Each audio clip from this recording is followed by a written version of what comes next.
Hello and welcome to the Worst Movie Ever Made, an experimental movie podcast designed with one thing in mind, to find the worst movie ever made. I'm your host, Chris Ockman. I'm joined by my co-host and fellow mad scientist, Rob Scucci and Bob Hassick. Hey guys, how are you and why are we doing this? I'm great because we're watching Mortal Kombat Annihilation, and I'm not great because I fell asleep while watching Black Panther. So I'll turn it over to Bob. I've been falling asleep watching a lot of bad movies recently too, but Black Panther could be good. I just haven't seen it. It's quite good. So we're doing this because it's the sequel to a movie. Is it the first time we've done a movie and its sequel? Yeah, I think so. Yeah. So we did. Unless you want to count Episode 1 and Episode 4 of Star Wars, it's not. It's a direct sequel, but it is further along in the chronological order. But Episode 4 was a good. Episode 1. Yeah, Episode 1 isn't canon, so it's fine. Right. And plus, that was good and bad, right? Yeah.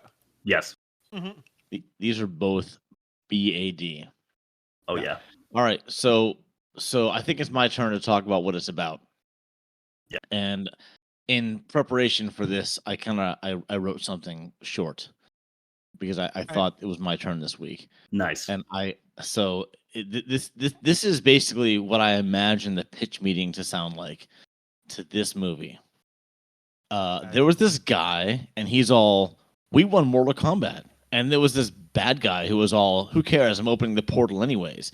And the main guy was like, "You can't do that." And the bad guy was like, "Watch me." And the main guy was like, "I'm going to tell the gods and you're going to be in trouble." And the bad guy was like, "Whatever, let's fight."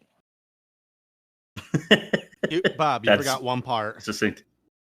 Midway through the pitch, you just heard it. Oh, fuck you. Yeah, totally fair. You're right. Speaking of lines of cocaine, how about we throw it to YouTube?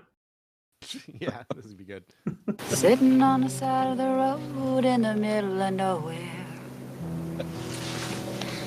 Sounds awfully familiar. It's good, though. No, it isn't. YouTube comments. So I'm actually going to redact one until after fact or no fact because it might actually ruin the game because it's a piece of trivia. So I'm going to start with the one after that and work forward. Okay. First one, quote, "What closes can also open again." Next quote, "What is that supposed to mean?" And then the commentary on that is brilliant dialogue. Next comment is, "You mean to tell me this movie has been out for over 25 years and ain't free yet?" And then like the crying, laughing emoji.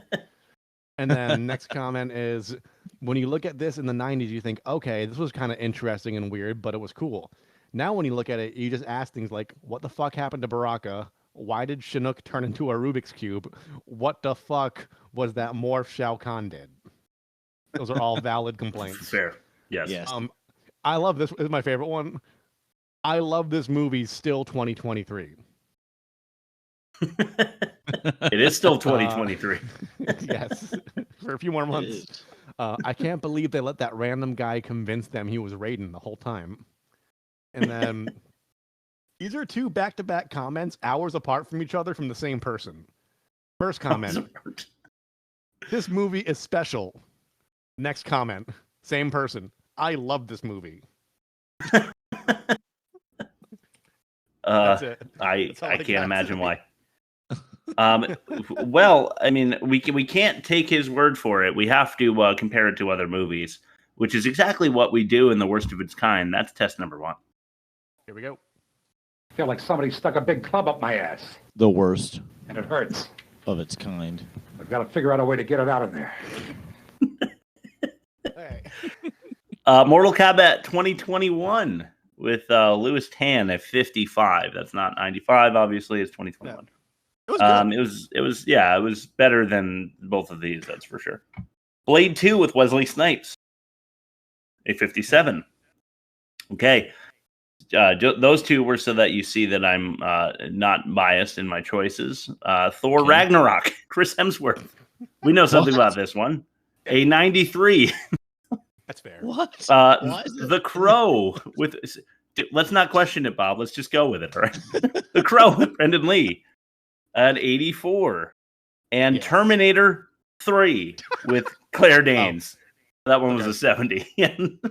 I know sometimes it just shows up on movies I extra hate, but this is the third one. So average of 71.8. Mortal Kombat Annihilation, guys. What did it get on Rotten Tomatoes if you had to guess? Based on YouTube comments alone, and this is not what I believe, just so the listeners know. I'm just basing it off of the enthusiasm I see in the comments. 72. Wow. I'm going to base it on my own experience and say Reality. 25. 4. Holy shit. Okay. A 4 out of 100. A deserving 4 out of 100. For a negative 67.8 and worst of its kind. Maybe the worst score we've ever had. I don't know. It's way up there. I've already taken the liberty of jotting that down at the end of my outline. So we can throw it immediately to another comedy segment. This is where we summarize the movie again in limerick form. Test number 2, ain't that a pitch?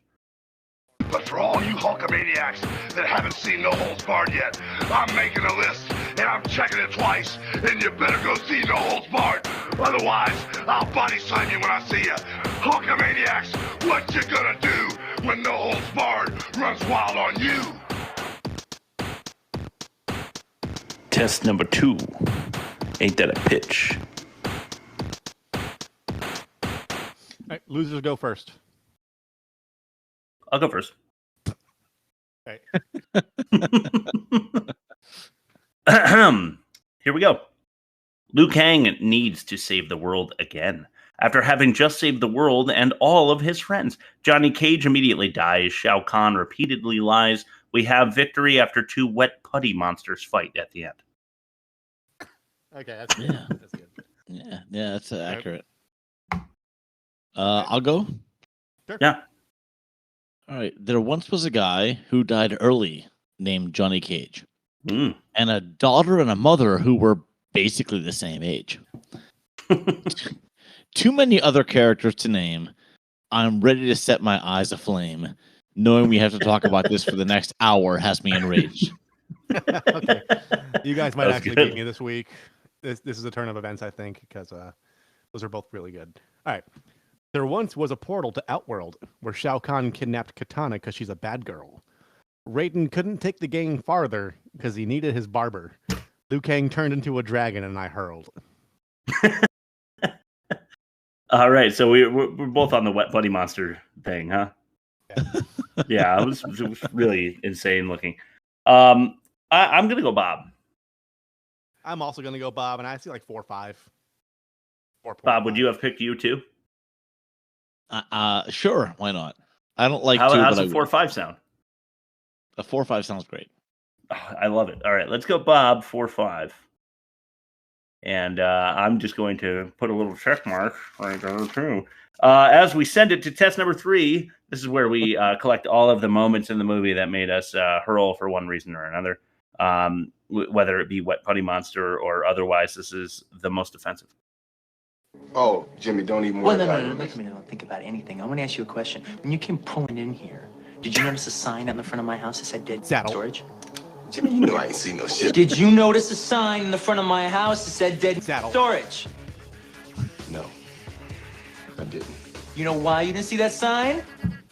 Because it ain't there, because storing dead Saddle. ain't my fucking business. That's why. The most offensive. Yeah. My God. Nothing will ever be more offensive than that bumper, Rob. So. Yeah. All right, let's throw it to a clip. First of the day. How's that sound? Cool. This one is number 1, god-awful graphics. This is for our YouTube audience. Face it, Liu Kang. You will fail.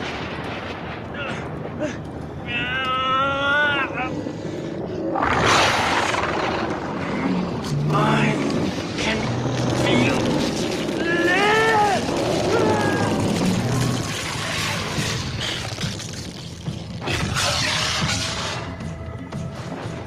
Oh, nah, I done seen everything. Impressive. You come prepared, but not good enough.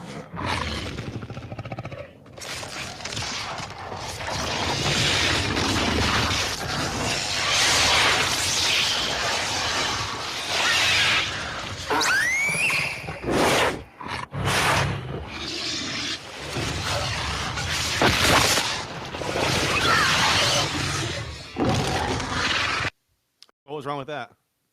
Every fucking thing. Every pixel on the screen for those couple minutes is offensive to my eyes and my sensibilities. I can't believe they tried to get away with that. The graphics in this movie are offensive to me. Do you agree? They're worse than the first one. Yes, they I are. agree. They're even worse. It's 2 years later and they're even worse. And they had $30 million to make this movie. They could have gone with a live action prop or something, and just some fog like they did in fucking Spawn. They could have hired like a grad student to use Blender and make anything that didn't look like this. It's amazing. This is the time where CGI really started to take off, and so many people, so many movies went for it when they shouldn't have. This might be the most egregious offense I've seen, though. It's absolutely horrendous. It's laughable. It takes you out of the movie completely. Yeah.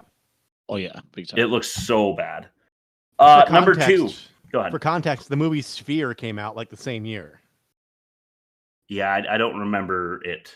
It's I'm impressive. Not sure I even saw it. Just for it's like here and here. I mean, Jurassic Park had come out 4 years before this. That's true. So look at the dinosaurs in that movie. They still, they look a little fake now, but yeah, they look pretty good. Way better than this. Number 2, and this is kind of a mainstay for us here at the Worst Movie Ever Made, another attempted annihilation. And by that, I mean another person trying to destroy an entire planet's population. Yeah. It's just not cool. You shouldn't do that. If given the opportunity to save or kill millions and billions of people, I would choose to save them, not kill them.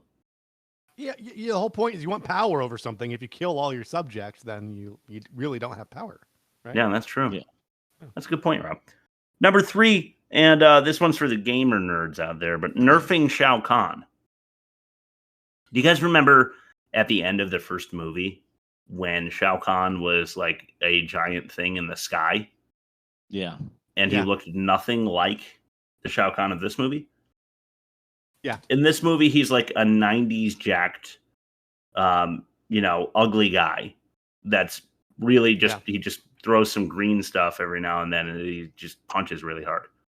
Yeah. At the end of the first movie, he was like more like what's his face? Thanos.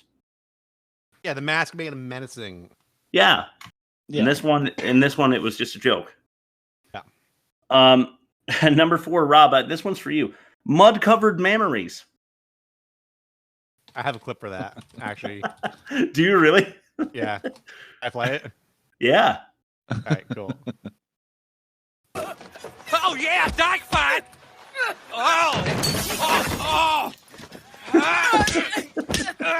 Oh, you kicked me right in the pussy! That's from the movie, for those who aren't. Yes, if you're unaware.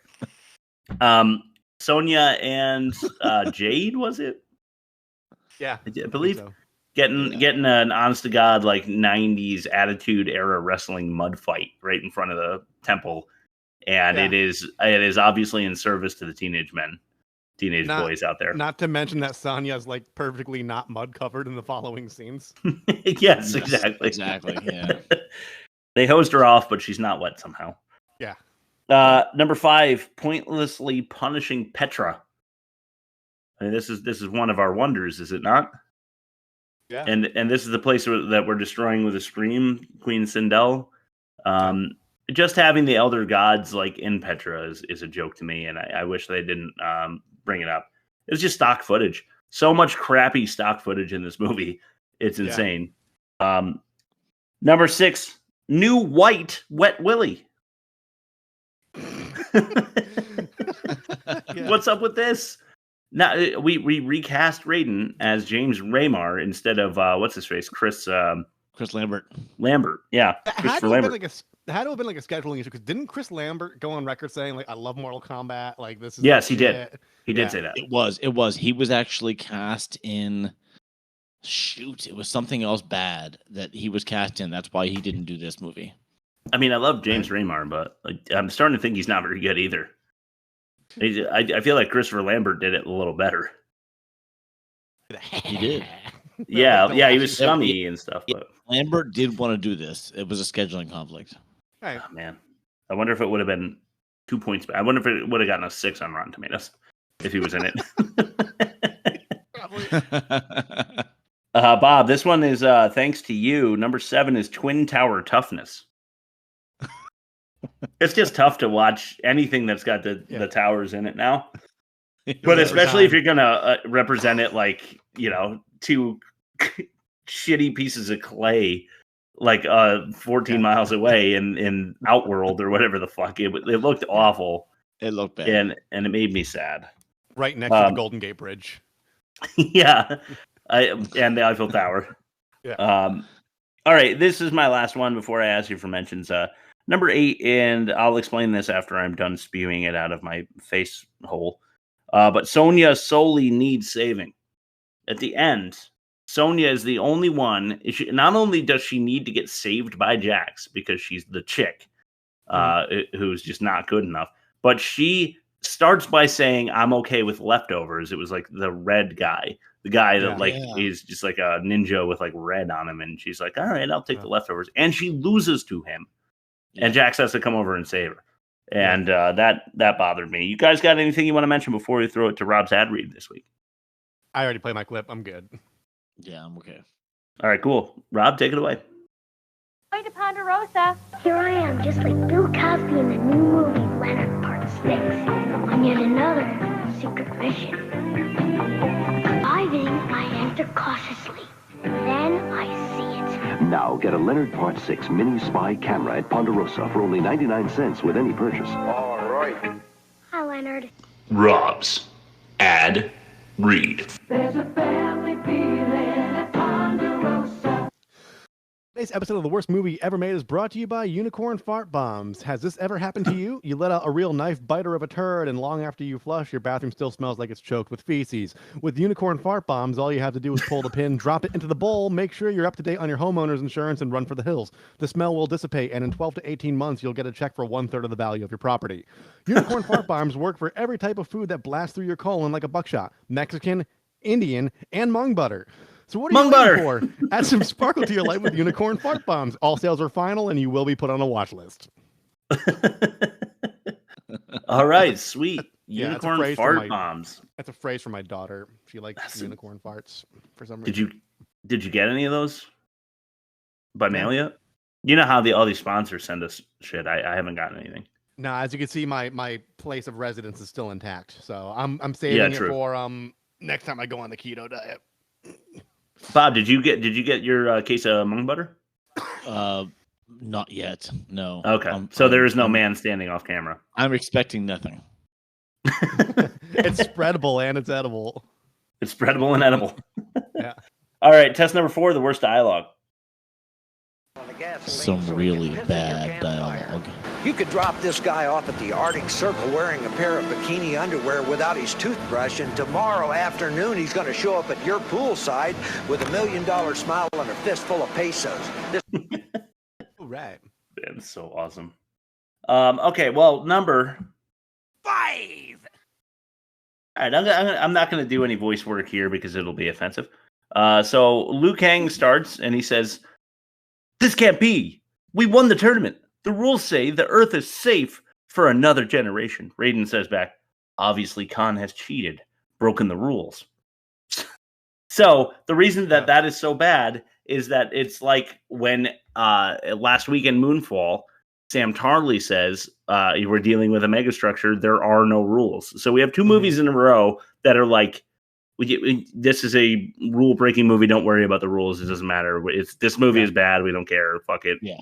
We're just gonna throw it away. Raiden actually says Khan has cheated and broken the rules. Why can't the Elder Gods just put like some kind of force field around Earth after? Yeah. You know what I mean? They're gods. Why is it that Khan can just so easily break the rules? Like, he's a piece of shit, evil, ruler of Outworld. Why are we assuming he's going to follow the rules? Yeah, and his dad thinks he's a pussy. That's true. Why doesn't he just put a force field around him or just chokehold him or something? Yeah, it's kind of like Marvel, right? Like no rules, like just. I know an emailer that's going to be upset about that comment. All right, number 4. Yarg. This is the setup. What do these do? Once inside the velosphere, you can travel to anywhere on Earth in mere hours. The inner winds propel you. You'll be moving so fast, it'll be as though you're not moving at all. Whoa. We need your help, Sonya. I will take you to find your partner, Jax. Forget it. If I die, that's fine. But I am not losing anybody else. Alone, you are vulnerable. But if you work together as a team, you can do much. What about us? The two of you will travel to the Hopi Mesa. You did great last time, Lou, but this time you will need help for what you're about to face. Go deep into the night. Seek out the council of one called Nightwolf. You will not find him. He will find you. I will speak with the Elder Gods, and I will demand answers for what Shao Khan has done. Ready? Ready. Here we go. They are faster than I remember. Can't wait. Deeper and deeper. Way down. Deeper and deeper. Yeah, so I guess the inner winds of the Earth core is what propels Earth these. winds, yes. Yeah, Yes. okay. Earth winds. Okay. They go fast, so fast that you don't even know you're moving, but they clearly know they're moving the whole time. Like they even do a changeover at the intersection where they fly over a volcanic canyon. Yeah. She's like, turn left really hard. And he's like, all right, I'll do that. And then they fit into a little hole in the wall. It's totally fucking ridiculous. And they're facing each other. So my left or your left? Yeah, true. Oh man, your left, I think she says. But I would fuck that up. Left, okay, left. I would totally send us into the wall. They have a lot of faith in the people traveling in these little balls. I love that Raiden says you can do much. Yeah. But together you can do, you can do some stuff. Yeah. Things. And then he turns to Liu Kang and he's like, last time you did great. So it's might as well I'm so good job. All right, that's all I got for that one. Number 3. Oh, man, I just love this. This is a new look. Never give up hope. At least not so early in the fight. Raiden? It's a new look. Who's the girl? Can she fight as good as she looks? Better. Good, because I was expecting a team of fighters. Instead, I hear fighters at war with each other. Oh, give us a break, Raiden. We've been through hell. Compared to what lies ahead, you've been through nothing. Where's Katana? Khan took her. It's all my fault. This is not about blame. We're together in this. Each of us must help and support the others, like a family. What's the deal with your arms? I've known you 1 minute, and you dissing me already? I mean no disrespect. You have real skills. But those arms are not your strength, they're your weakness. Yeah, well, thanks for the tip. These things right here, state of the art. Faith in yourself is all you need. And I say that to all of you. Yeah, I don't know. Mostly it's because they felt the need to explain that James Raymar didn't want to have long white hair in this movie. Yeah. That's definitely just James Raymar being like, I'll do it, but I'm not wearing that stupid fucking white wig. There's a famous episode of The Simpsons early in the run. Conan O'Brien wrote it. It's about a monorail. A snake salesman comes in, builds a monorail in Springfield. Homer drives it. It's made with faulty parts because the guy just wanted to rob them blind. And the thing goes out, and they're just whipping around the city. And there's a mad scientist named Sebastian Cobb. Crazy, Doc Brown hair. Yeah. And they're late to stopping the inaugural voyage of the monorail, and the guy's got a cut, a fresh cut. He's like, I knew I shouldn't have gotten my hair cut. That scene reminds me of that. Everybody's about to die. He's like, oh fuck.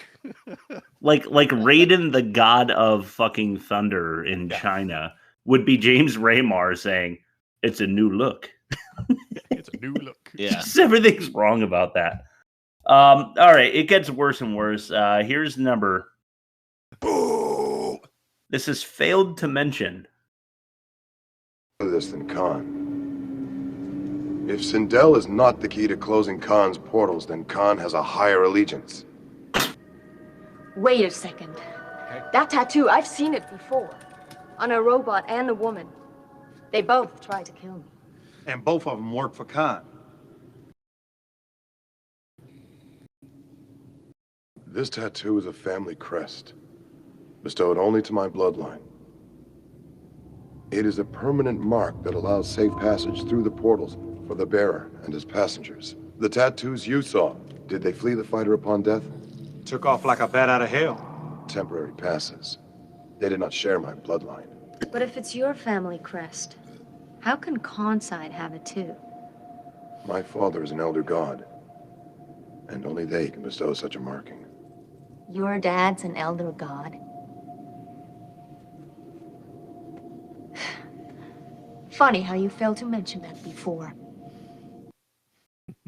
No, what? Like, I wouldn't even know what an elder god is. What does that mean? Yeah. Oh, your father is an elder god? Yeah. Holy shit! Isn't he a god too? He's what, like a middle age middle management god? Yeah. Yeah. Bloodline bearers and passengers only with the tattoo. Does the tattoo artist have to do it exact? Like, what if he like makes the line work a little wobbly? Are you getting through? You get through the portal? Yeah, that's a good question. You get halfway through and then you get eviscerated. It's got to be a stencil then, right? Yeah, I imagine so. It's probably a stencil. Temporary passes. What the fuck is this? It's complete garbage. But I also like when Raiden is like, Khan must have a higher allegiance, like one that he didn't. What higher allegiance? His dad is an elder god, and there are other elder. Yeah, that's it. That's the buck stops there. More elderlier gods. More elderlier gods. Super secret elder god. Fuck, unbelievable. Okay, anyway. Number 1, Daddy.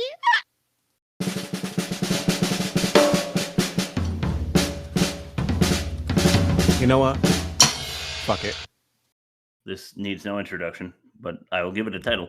This is pretty cool. Pretty cool, huh? It's my animality. Who are you? Wouldn't you like to know? So you're Raiden's prodigy. I've seen better. I'm a wolf now. Don't sweat it. I've seen worse, too. Don't sweat it. If you are Nightwolf, you know I won Mortal Kombat. Don't get cocky. The tournament had rules. This time, anything goes. It was a mistake even coming here. You think you're ready, Liu Kang? But if you were, would Katana have been captured? Can you help me get her back? Maybe. Katana is important, but to beat Shao Khan, you've got to pass 3 tests. First one's courage. I don't have time for these stupid games! To test your courage and find your animality, you've got to put yourself in a dream state. Yeah, fucking sick. Yeah. I don't think he explains the other 2 tests ever. He does not. No, he does not. Yeah. All right, there's a lot to unpack here.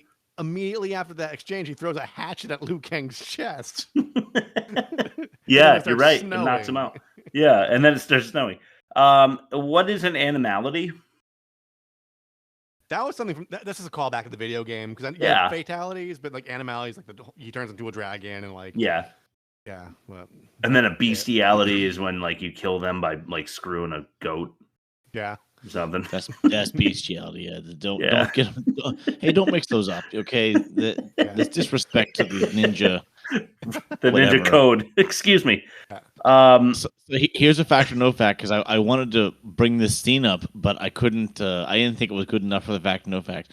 Cool. That character was originally wore a Stone Temple Pilots t-shirt and a pair of Oakley sunglasses. But kidding me? And I thought because that's like timely and that's not going to work in the long term. No, they just wanted to abandon that in replacement of his in-game outfit. So whoever that character was in the game, thank God for that. So what you're saying is they originally cast Guy Fieri for the role. Right. One last thing I want to mention is that his animality makes him a wolf, like an honest to God wolf. Right. Not even like a Game of Thrones, like, you know, dire wolf that's twice the size of a normal wolf. It's just a wolf, and Liu Kang's animality makes him a 20-foot tall dragon. Yeah, this seem imbalanced, and it's not an animal that I'm aware of on Earth right now. Whatever it is that Liu Kang comes into, so all very confusing. Let's throw it to test number 5, the worst production. Hey, dirtbag. You're allowed to. Production. I don't like loud productions.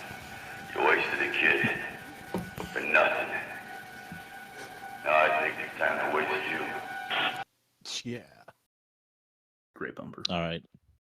This is short this week.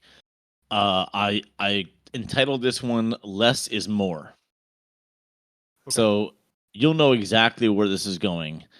I'm just gonna read a direct quote from the director, and then we can discuss.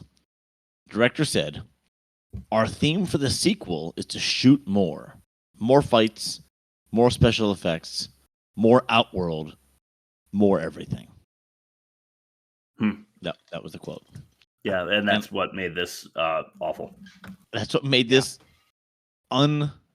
unbelievable. Like that was his goal, was to just more. Like that's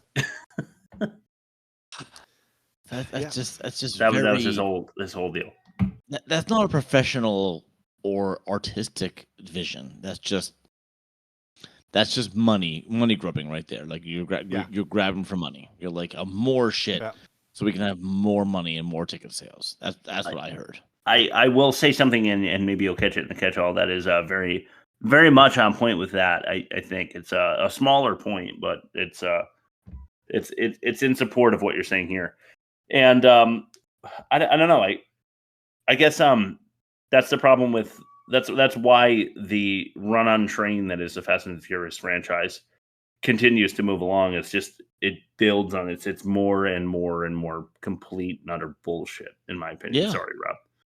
But I'm not sorry at all. So let me just pick a bone real quick, because you said Marvel's the same thing as the Fast and Furious. So if I like one, I should like the other. No, I didn't. But now I'm 17 Marvel movies in, and I realize you're full of shit. And I have 17 more to go. So fuck you. What I said was, hey, you don't like superhero movies? Because Fast and the Furious is a superhero movie. I didn't say it was a good one. They have the power of family, Chris. And that therein lies their legacy. All right. Okay. Remember that you said that, because I have a catch-all for you now too.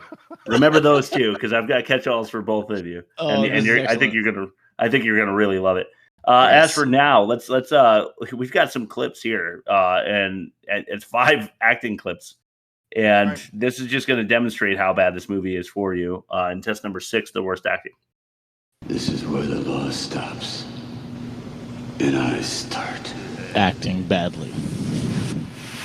Suck. All right, let's start with number 1.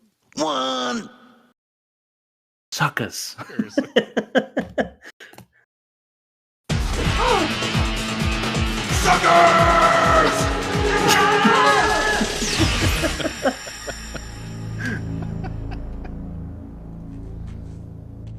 I've got to find Katana. Khan wants you to go after her. Don't. I don't understand. Without Katana, it's over. We've lost. What's happened here should prove you alone are not ready for what's ahead.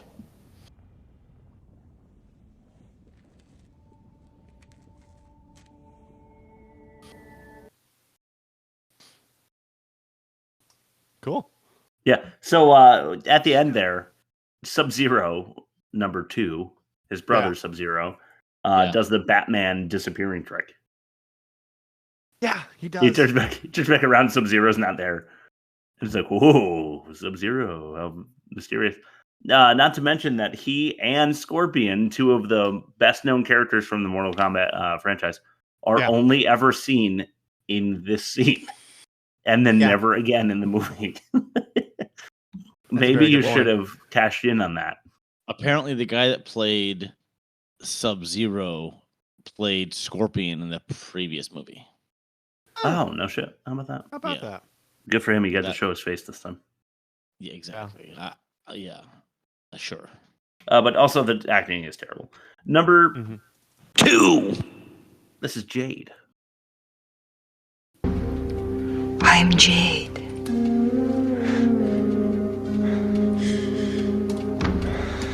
I have searched the mesa for you, King.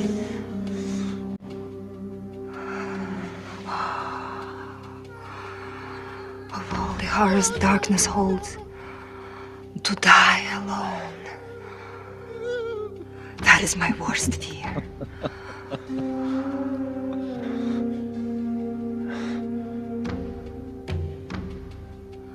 With you, King, I am not afraid.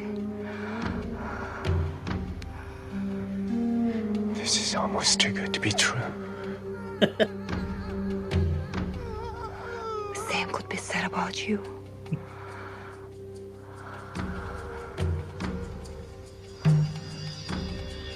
No! My heart belongs to another. Okay. Terrible. Absolutely terrible. Rob, you bring up a good point. That is like Cartman Ghost in the background music. Yeah. You know what's funny is it actually is effective if you do it right. Like you guys have seen Gladiator, Russell Crowe. Yeah. That kind of esoteric sort of sound with a woman like you know, it really works to set in the emotional effect you're going for, but not when you do it like that. Yeah. Where there's Cartman in the background, like ringing bells and like opening books. It's just like, I figured you'd bring her into worst acting, so You I have a did. quote. I have a quote from her. You ready? Okay. Shoot. Her quote was, "I loved my character so much that I could not get away from her." And then 5 minutes later, she quoted on YouTube, "Great character."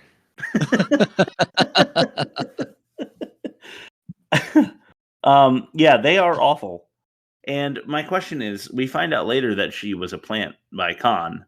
Would she? Do you think that she would have fudged there? What do you mean? Yeah, well, if Liu Kang didn't turn her down, would she have done the? Would she have done the sucker? Spy bing-bong. Sucker spy bing. Possibly. Yeah. Yes. She would have. Okay. He was I think so committed. too. Yeah, definitely. Okay, number 3. This is easy. Love? I have never loved you. With such a pathetic child as you, what reason was there to love? I knew it could not be true. It cannot be. But it can. And it is. And you are powerless. Thunder God.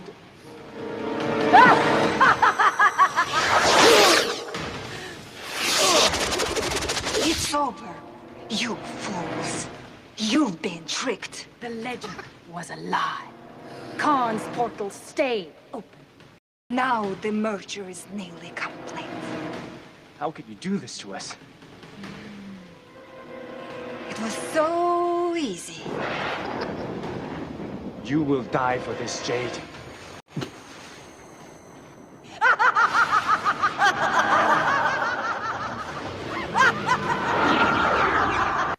Did anybody else get Rita Repulsa vibes from Shiva, like from Power Rangers? From Power Rangers.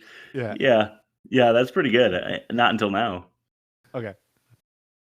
But yeah, I mean, everyone, including Robin, what's his show, who plays Liu Kang. Yeah. Everybody is bad. Yeah. everybody in that. But I think maybe Queen Sindel was the worst. I don't know. Jade's so bad though. I can't tell you who the worst in that clip is. But we have two more, and these are going to touch together. Mm-hmm. 4 and 5. Yep, they're gonna dock here for us. Yep. Number 4.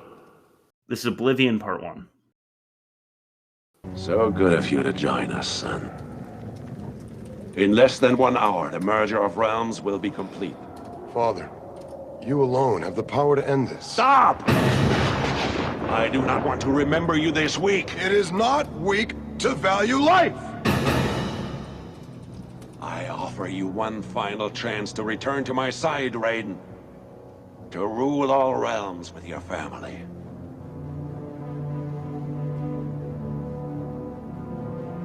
They are my family.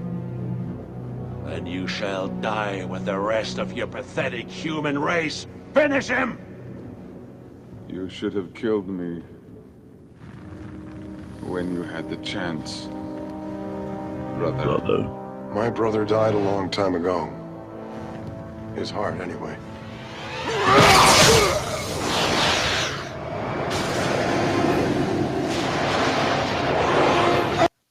Oblivion Part 2. At the beginning of the clip, it said one more trance, not chance. Number 5. 5. Oblivion Part 2. Here we go.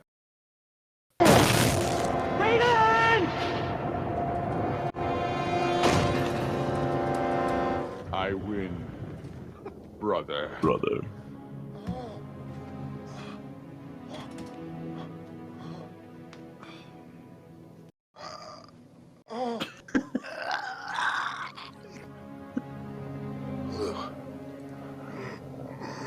You cannot die.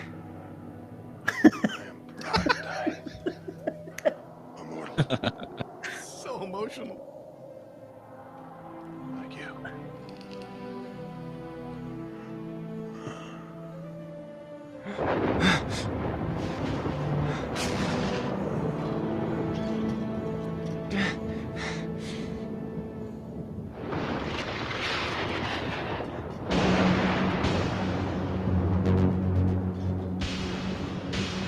This is the beginning of the end! Show them the way to oblivion! Yeah. All right, so on-screen deaths we try to do. That was James Remar's version.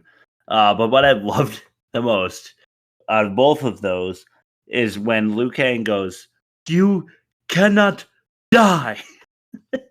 And it reminds me of Team America World Police when the scene is like, "I will only sleep with you if you promise me you will never die." And the guy goes back, "I promise I will never die." And then they start banging like crazy.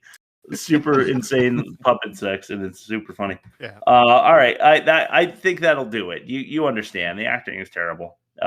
If you want to see the YouTube clips, check out our YouTube channel. You can get there by going where? www.theworstmovieevermade.com. And then for those who don't know, it's the play button, the red play button. Red play button, yeah. Because now that we know we need to explain these things to people. The one that says Spotify takes you to Spotify. The one that has a picture of the apple on it takes you to Apple. And the envelopes for emails. Emails, yes. Like electronic mail. Yes. Right. Okay. Oh, that's what it was. That's why it looks like a letter. It's based on that Tom Hanks movie with Meg Ryan. What was that called? That Thing You Do. Speed.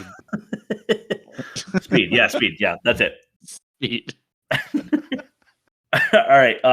Let's throw it to Bob for one of the best segments of this entire show. Yeah. This is fact or no fact. Cool. Good luck. Fact. No fact. Fact. No fact. All right. You're welcome. You're welcome, Bob. Yeah, I can't wait to hear that for 8 more episodes. He just loves the bumpers we make for Fact or No Fact. 2 seasons in a row, he's been super excited about them. All right. I titled this episode, I Learned How to Spell Annihilation Better. I still can't spell it. All of Me my too. notes, all of my sessions, all my production stuff was just Mortal Kombat 2. I really did. Like I did too. I became a fucking expert on that word. That's so All funny. right, Same so here. we have 5 things, and one of them is a lie. And 4 of them, Cool. Believe it or not, after hearing these, you're going to say, what? They're real. They're factual. I researched them. Can't more wait. More than I wish I would have for this piece of shit movie. We're going for the All one right. lie, right? One lie. One lie. Yeah. Now, the first one is a throwback to our previous episode. So here we go. Cool. Michael J. White was scheduled to play Jax, but got the lead in Spawn instead. Remember him? Yeah. Yep. Okay. Second one. The director had asked Robin Shu, that was Liu Kang, to slow down a bit during fight scenes because he was moving too fast for the camera. Okay, third one. Robin Shu, Liu Kang, was pulling double duty because he was a leading man. He was also the chief martial arts choreographer. Okay, fourth one. Wait, is this fourth or third? Third. That's sorry. Fourth. Oh, fourth. Okay. If you're adding up all back flips, front flips, and side flips together, there are a total of 54 flips in the film. Okay. And last one. The actress who played Sonya Blade was born and grew up in Switzerland, studied law at the University of Zurich, and fluently speaks 3 languages. You said Switzerland? Switzerland, yes. Okay. Did she learn take 600 hours of Spanish lessons just in case? Just in case. Yes, 100%. I said fluent. Okay. I said fluent, not Okay. just conversational. Fluently speaks 3 languages. Okay, so Michael J. White was scheduled to play Jax, but got the lead in Spawn. I honestly don't know the name to the face, but if he is actually the guy that played Spawn, it's believable. It's on the same timeline. Slow down during the fight scenes for Liu Kang, possibly. Which begs the question of whether or not he was pulling double duty as a martial arts choreographer, because it makes sense that he'd be the guy to be asked if he's choreographing it and also starring in it. Because, the buck kind of stops with him. Yeah. So we'll circle back to that. If you're adding up all the flips, there are a total of 54 flips. Now, I'm wondering if, Bob, if you read that fact, or if you sat there with one of those little umpire clickers and, just stared at the screen and clicking the button. An umpire clicker? Yeah. Throw that in the write-up. Umpire clicker. Like the strike thing? Yeah, I know what you're talking about. Yeah, okay. Yeah, I was like the bouncer at the door of a shitty club. All right, the actress who plays Sonya grew up in Switzerland, studied law, and fluently speaks 3 languages. I feel like that's too specific for you to make up. I'm not saying you don't have the imagination to do so, but why would you? He does. Yeah, he does. He does. This is where Bob Foolery is at its height. I want to say, given the camera work, I want to say Robin Shu was asked to slow down. Because even though they spent $30 million, the CGI looked like dog shit, which means maybe they just didn't know how to do the aperture or the shutter speed or something. That is a lie. I think that's a lie. Yeah. Okay. And that's what you're going with. I mean, he wasn't going super fast, but then again, if he was asked to slow down, he wouldn't. But I don't know. He fought just at the same speed in the first one, and unless we know what the director asked Robin Shu in the first one, then I don't know. So I'm gonna go with number 2 is the lie. Okay, good, because I was between 2 and 4, and a little bit hung up on 1. But I don't know why Bob would make that up, just so we had a fifth fact. I like adding flips. There's 54 flips. That's a lot of flips. I like that as the lie. It's probably 34, and Bob was just like, I'll inflate that a little bit. Yeah. Because I know because you guys know I read the credits at the end of every movie. I know that Robin Shu was at least heavily involved in the choreography, according to the credits. So I'm going to leave 3 alone. And I believe that Sonia was from Switzerland and is fluent in 3 languages. Plenty of people are fluent in many languages. So I'm going to go with number 4, adding flips. You get 54 in total. Could you imagine if in the credits there was like one actor's name and it was like flips, parentheses, 12 flips, and then like another guy and like the amount of flips he did? Robin Shu, 3.5 flips. That's good stuff. So I want to say thank you, Chris, for saying that I'm creative enough to come up with the fact that she was born in a foreign country and studied law and fluently speaks 3 languages. I'm not knocking the creativity. I'm just saying. I'm gonna make that up. I'm gonna make something like that up next week, just for all of you. Yeah, well, okay, because we'll keep that in mind. That's a fact. Okay, fact. All right. There were 54 flips. Oh, god damn it!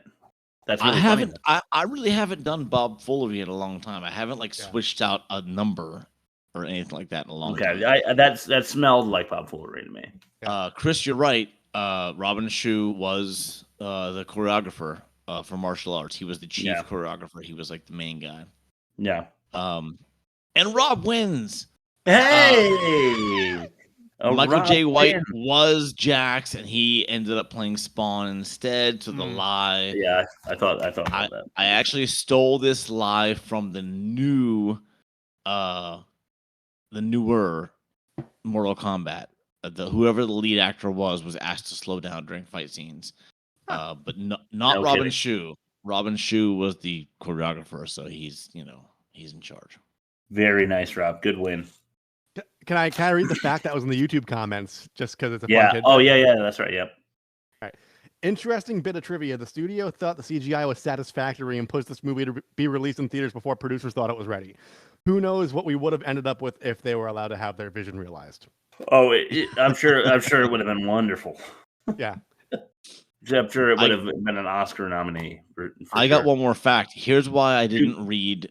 Remember I said, is this 4 or 5 or 3 or 4? Yes. Because I accidentally wrote down 6 things, 5 of them being facts. So okay, here's what's the other? In Germany, this film was released as an 18+ movie. Okay. In America, it was released as PG-13. Huh. Okay, that goes to show we don't know why. I don't know how. And Germany is not like they don't pussyfoot. They're pretty. They're not serious. prude. No. Yeah. They're known for being deadly. Yeah. So I've heard. I'm not gonna read into that. Yeah. Oh God, Rob. What did he say? Allegedly. All right, let's start to the fucking catch-all before we get canceled, dude.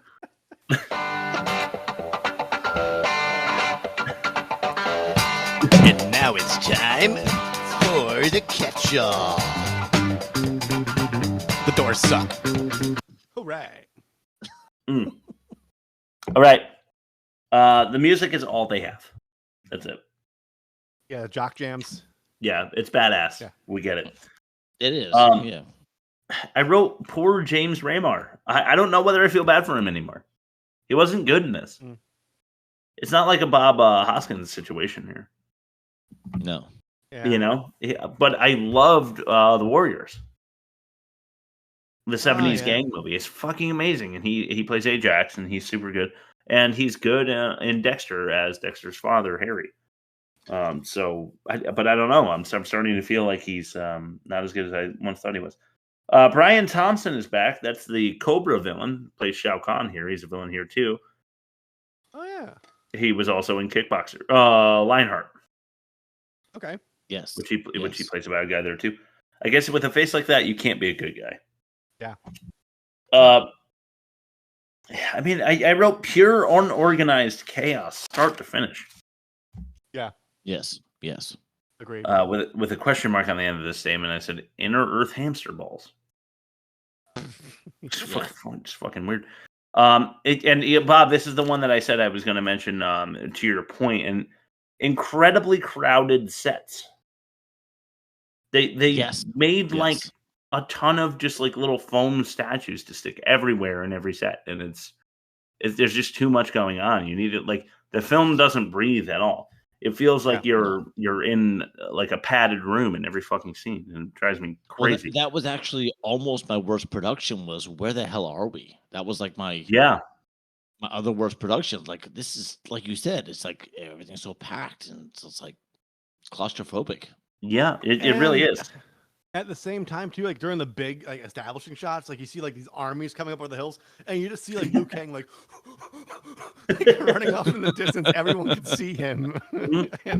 I'll say, what establishing shots? Yeah, like the desert shit, you know, like yeah. But was it Outworld or Earth? I'm not even sure. Usually Earth, I think. Yeah. Sub-Zero's brother, Sub-Zero, knows to be Scorpion's mortal enemy. Yeah. I know they must have had a conversation about that when he handed the Sub-Zero torch over or whatever. Yeah. Or wait, no, he died in the first movie. Okay. We never see Scorpion again. I said that already. And I figured maybe like the actor who plays Johnny Cage, Scorpion himself was busy. Doing something else for this movie, so he's like, "I'll come into Scorpions, like I'll do one scene, but like we're coming out with a new game soon. I got to be there." Jax, his arm things quadruple the muscle capacity. Yeah, what is that? Can somebody spell that out for me? Because I don't quite understand. Quadruple means 4. Yeah, 4 muscles instead of 1. 4 more muscles. Okay, cool. The androids look like shit, and I'm talking about like Cyrax and whoever else, the ones that like shoot bombs out of their chests and stuff. They all look corny. Yeah. Breaking your own restraints trope. This is Jax too. He is so strong that he breaks the like giant metal things that they put around his wrists and ankles. Something he couldn't have done if he only had 3 times the muscles. Good point. Yeah, which is something that's what they should have thought of when they put the restraints on him. We need 5-time muscle capacity restraints. I think putting 4-time muscle capacity restraints on his 4-time muscle capacity arms is a bad call. Yeah, but we don't have the money for the thickness. We just can't we can't stiffen the steel to that level. There is no tournament atmosphere like the game. You know, this is not a movie that recreates the game at all, and so it's not true to the game. I just don't know who they're aiming at if they're not even aiming at the video game nerds. They claim that the storyline was taken from Mortal Kombat 3, but I've never played any of them, so that explains because the androids don't show up till the 3rd one. So that I think you're right. Makes sense. I did play as a young kid on like Nintendo, you know. Who the fuck plays Mortal Kombat for the stories? You play it so you can like swear at your siblings and throw the remote through the TV. Like, exactly. That's the only reason you do that. The tattoos flying off, as mentioned by James Remar earlier, the CGI is absolutely pathetic. Yeah. Jumping away from an explosion trope. This is Jackson Sonia. Oh, badly. I've actually got a screenshot of that. Keep talking, but I'll put it to the camera. Well, Rob, to your point, I said snow in the desert. I know it gets cold there at night, but snow means that there's like moisture in the air. The reason it gets really cold is because there isn't any moisture in the air. Right. So it's kind of the opposite of what would happen in the desert, and it's not a dreamscape, you know. You mean this right? Yeah, there it is. There it is. You know what I noticed in this one is that people in movies always trust the old, it was just a test explanation. Yeah. Right. If you're like a suspected evil villain and you say it was just a test, the good guy always believes you. Yeah. Yes. Shao Kahn's got fishing tips. He says something like living worm on a hook catches bigger fish. or something like that. And that got me to thinking maybe Earth has better fishing, and that's why he's trying to like annihilate humans. Maybe he's just like an avid fisherman. This is Jack guy sitting in the middle of a canoe. Just like, finally.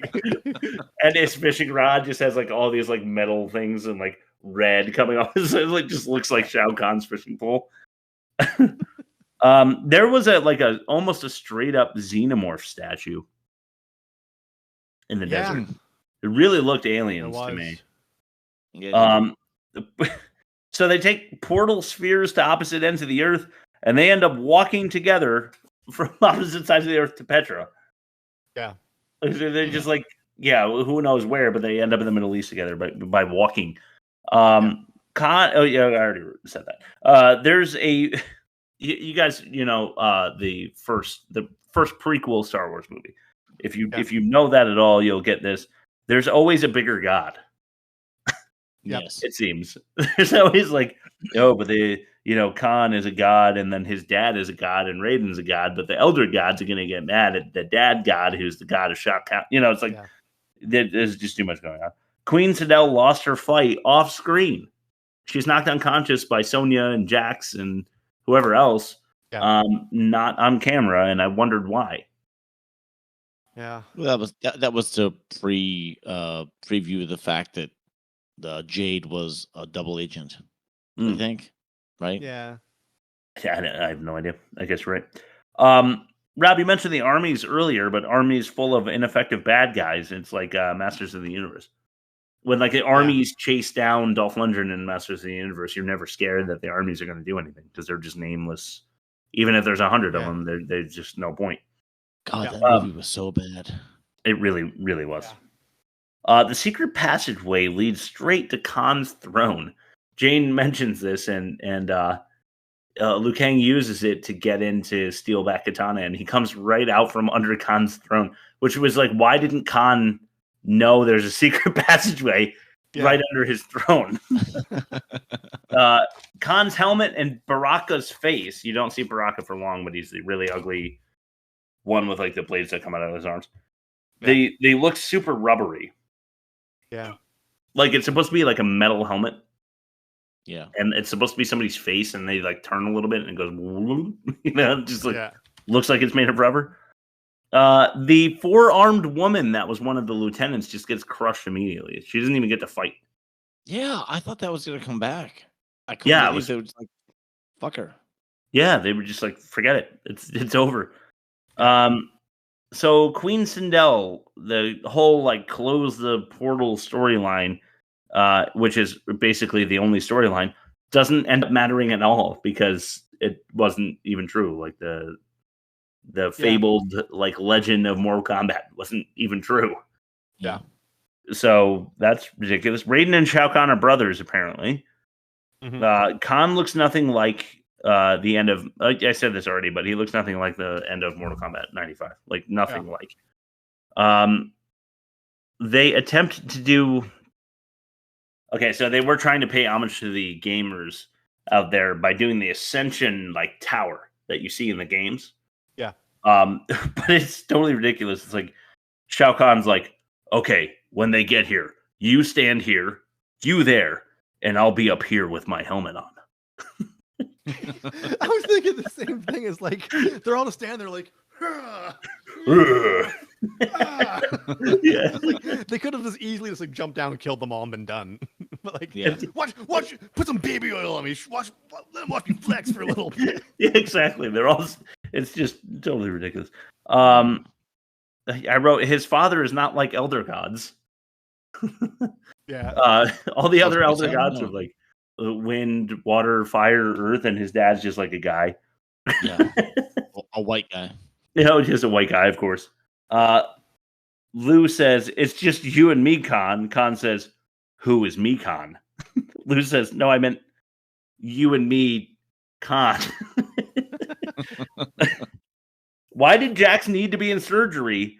The arms weren't implanted anyway. Yeah, they weren't. They're just like on his arms. Yeah.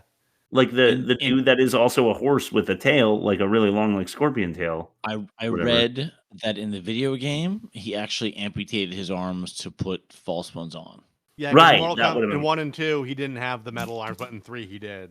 Yeah. Right. Yeah. So apparently, he actually amputated to put on robotic arms, and that would make more sense than what we saw. Yeah, absolutely. Then the arms that quadruple your muscle capacity without doing anything to your muscles. What in God's soiled surname were they thinking with the CGI bottle at the end? Was bad. All right, so here's my logic.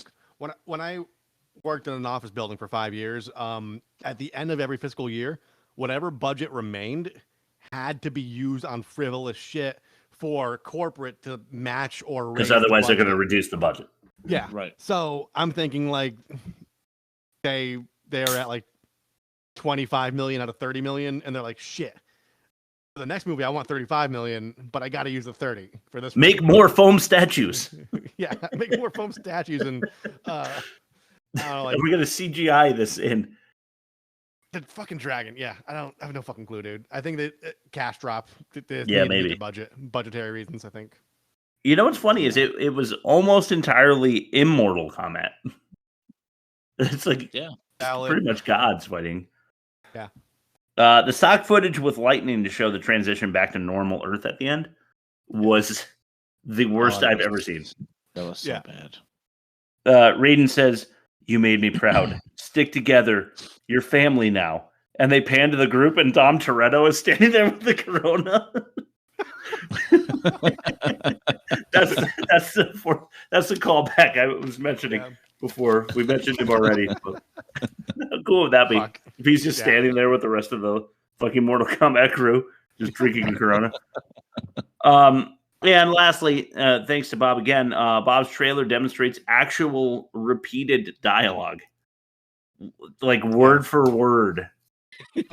Unbelievable. Shao Kahn and his father. Shao Kahn says exactly what his father said to him to someone else later in the movie. Word for word. Yeah. Yeah.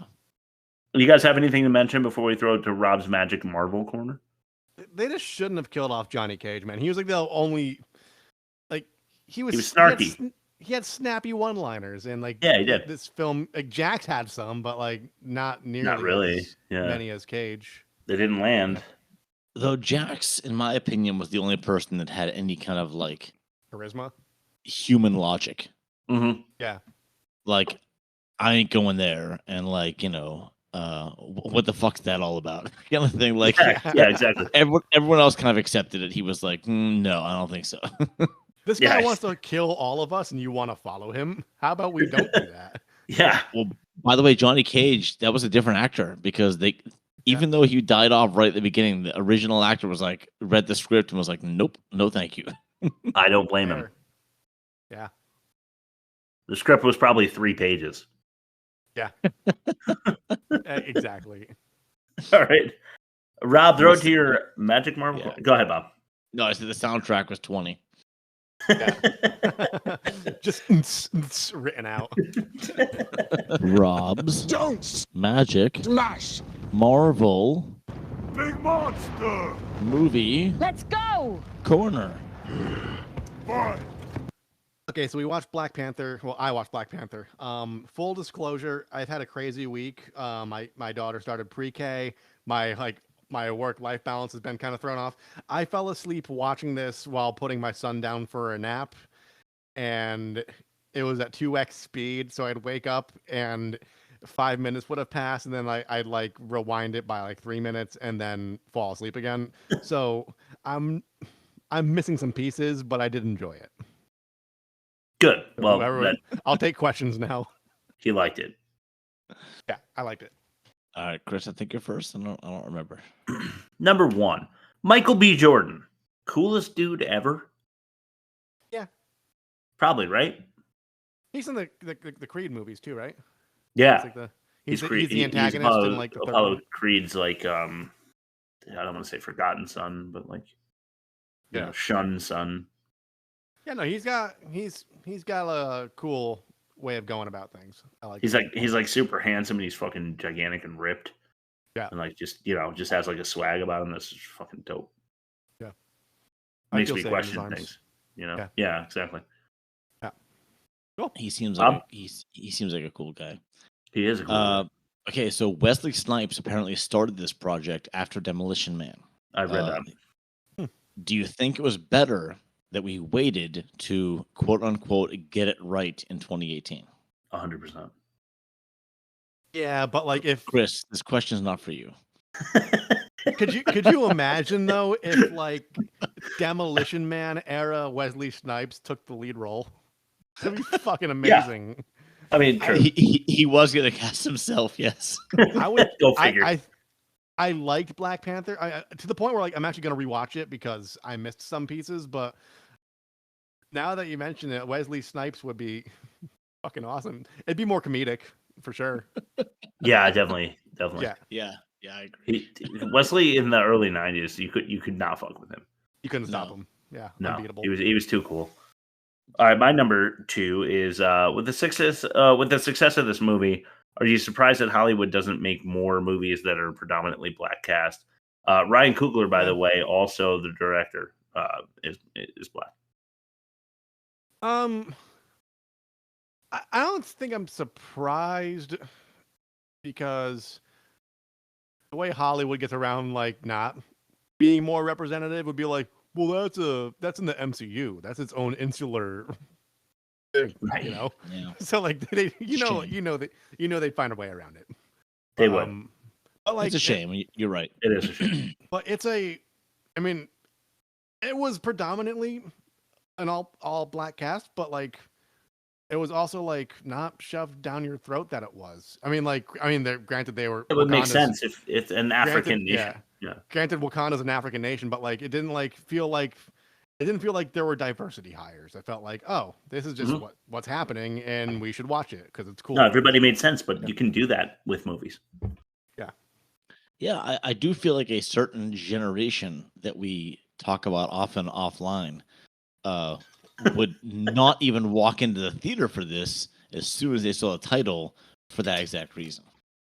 Do you mean the generation that takes credit for the civil rights movement, even though the oldest boomer was like 15 years old when that happened?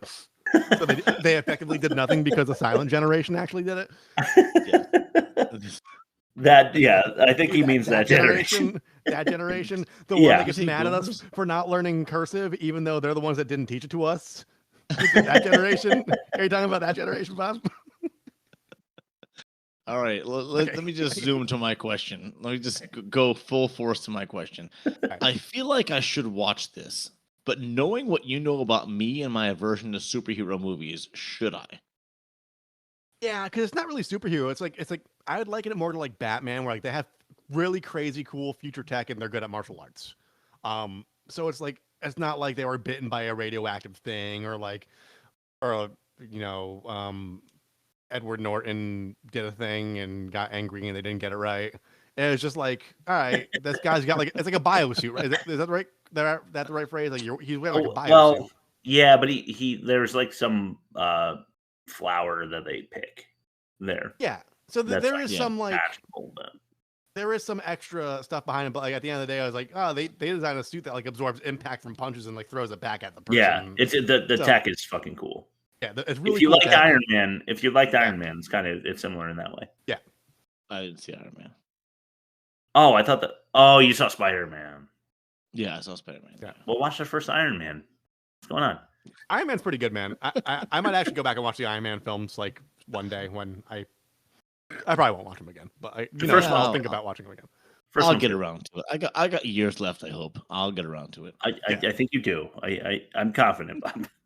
Yeah. I've been dealing with my mortality lately. Let's not talk about age and how we're going to die someday. Because I used to think that I don't care at all, but lately I've been just like crying in the dark. Anyway, here's number 3. Okay. Is it weird to see a non-Gollum out there acting? Because it is to me. Because like this is the first time that like I've seen. I mean, Andy Serkis is in the Marvel movies. Somebody who was like represented as like a thing in a movie that looked like and had the mannerisms of naturally Yeah. a person like that. So, how do you feel about Andy Serkis?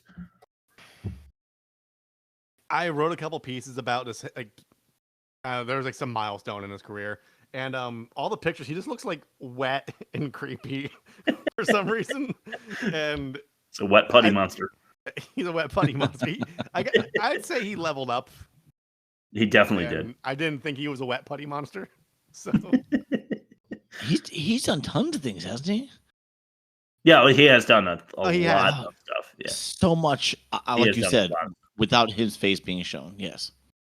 Yeah. Yes, that's true. More so, maybe. Just want to say, Bob, before your third, rip Chadwick Boseman, because none of my questions or anything had anything to do with him specifically, but I don't want to not mention him because he passed away too soon, too early. It's a shame. Yes. Yeah, I agree. Yeah, he's pretty great. So this has nothing to do with Black Panther specifically. Have you grown tired of the MCU at this point, or are you now sucked in and must see everything MCU? It's like any project I start, it's like it eventually has to get finished. So like I'm guarded enthusiasm that I'm using to muscle through the rest. Okay. Like I could take them, or I could at this point I could still take them or leave them. They have not made my life better in any way.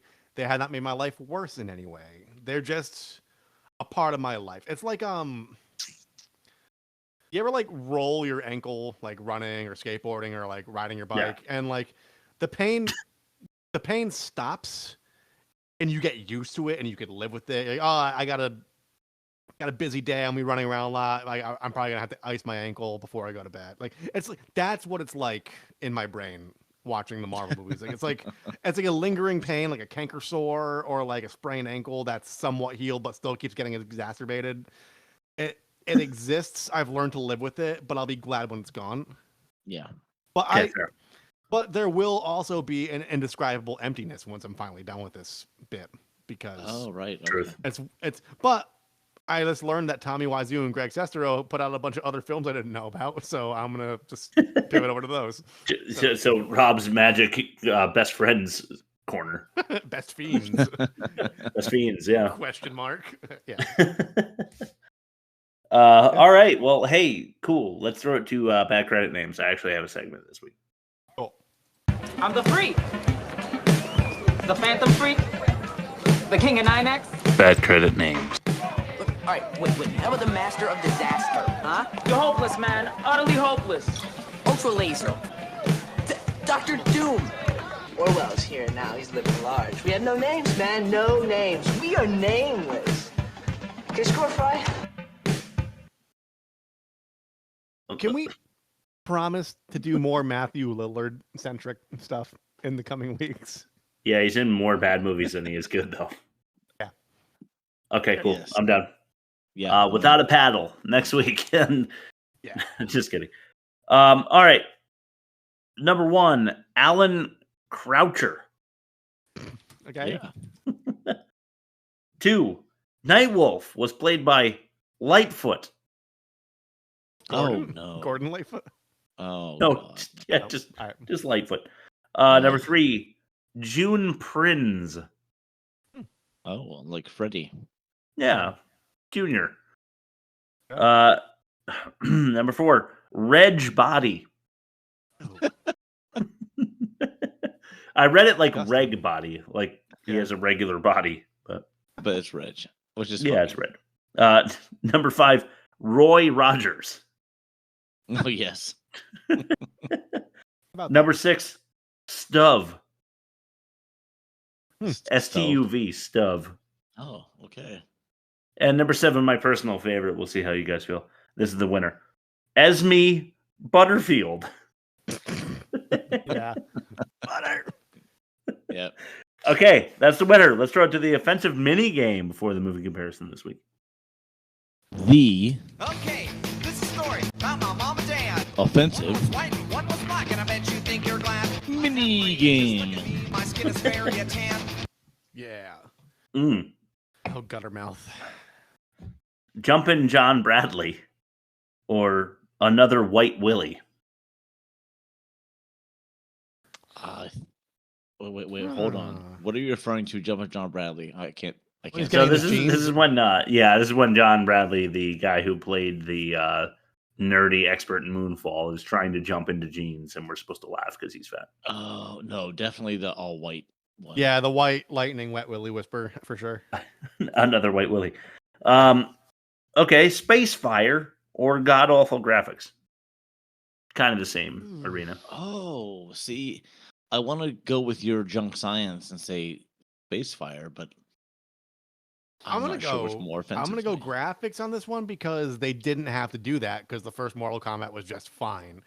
It wasn't fine, but like comparatively, it was. Comparatively, it was not better. That. Yeah. Yeah, I'm going Space Fire for this one because it's Okay. offensive. Nice. I'll go Space Fire too, just so we can get to the bonus round, which we would have done anyway. The Jurassic Joke Jack, which is that Moonfall took a line straight from the second Jurassic Park movie and just stole it. Right. Or Mud Covered Mammaries. I mean, so stealing a joke or titties? Mud Covered Titties, just for the sake of it. I mean, I guess it's offensive in the sense that it's pandering. Oh but, yeah, I didn't hate it. It's Mandarin either. Yeah. Yeah, I'm going with the joke stealing. Same. Or line. Okay. Stealing. Because as much as I don't want to sound like a horny 8th grader, like one's titties and one's not. All right, fair. There's no way around it. So. Fair enough. Okay, well, we have the result of that test, so we'll throw it to the movie comparison.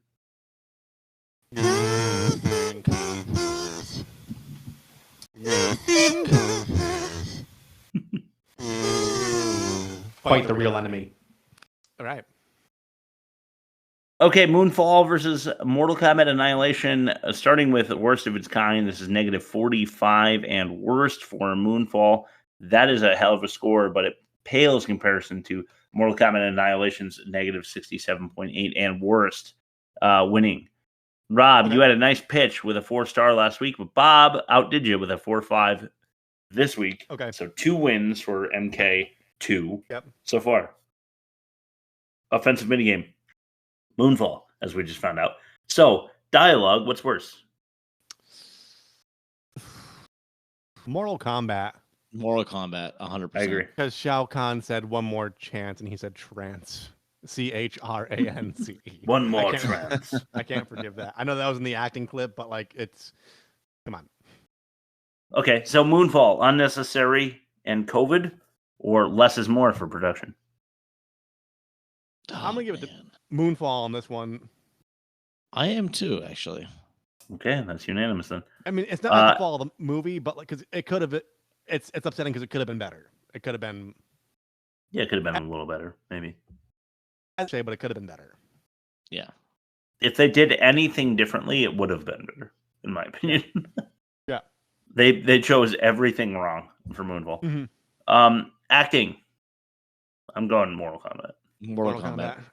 This is a through line we have with a lot of martial arts things. It's like you're hiring people that are fighters first and actors second, so you can only do so much. You want people that could. Yeah. Jade sold it for me. She was the worst. She was so bad. She's like the worst of this season. It was easy.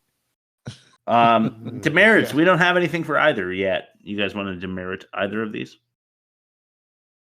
It might come in use later. So for Moonfall, I guess no antagonist, maybe.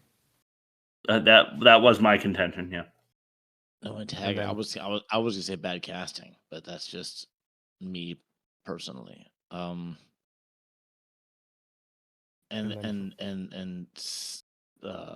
Kombat, I want to say really bad CGI. It's already been mentioned, but yeah, I think, or just like an almost an unfollowable plot.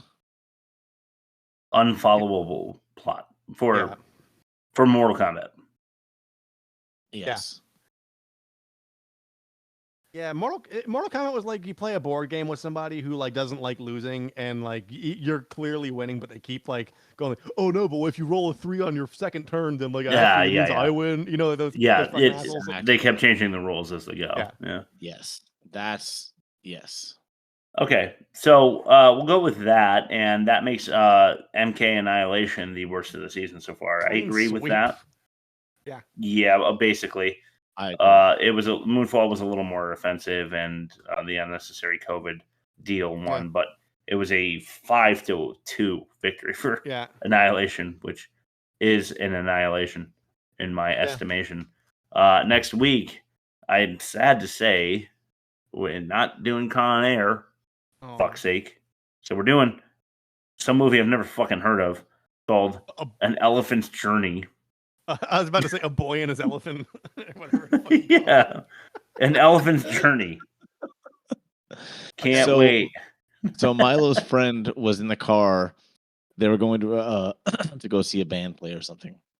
Yeah. He was like, my dad gets movies like every week. And half of them are really good, and half of them are like really, really terrible. And then he told me about this one. And he said he thinks, in his opinion, it's the worst movie he's ever seen. He's only, 18, but still, I think he's on to something. Okay. I'm sure he is. I'm sure it's bad. So we'll do it just for you. You email us, and we'll do your fucking suggestion. You know what? You can make fun of me, please. Tell me how red my face gets when I drink on the podcast. Because look at me, I look like a fucking tomato. Why don't you make fun of me for that? Huh? Make fun of my mustache that I'm make fun of Rob's mustache. Ironically wearing. It's ridiculous. Bob, I've had that. What's that feeling? Mustache feeling in my soul. Stuck in my Chris, head. you have to watch that episode of The Tick. It's so fucking funny. Okay, my aunt is a huge fan of that show. The cool gamer aunt that I have that I talk about all the time. She's a huge fan. Nice. And Bob, because I didn't say what they should make fun of you for, make fun of Bob for not liking Quentin Tarantino like he ought to.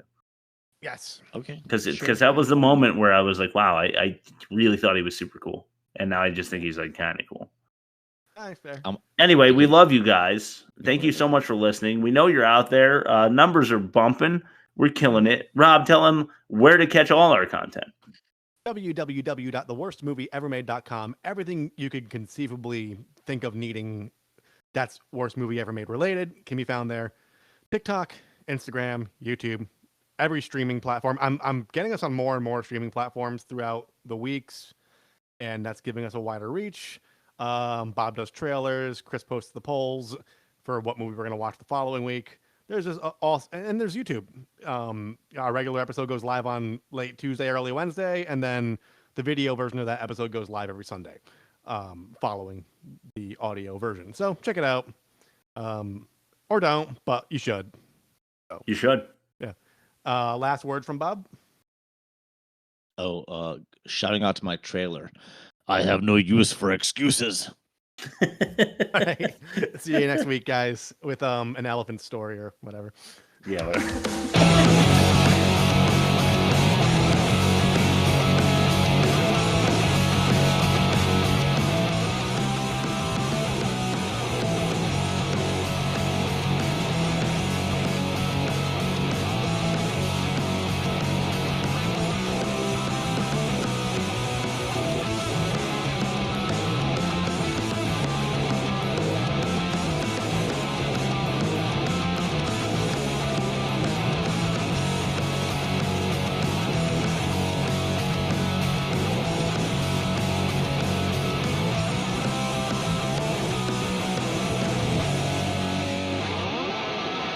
Toodles.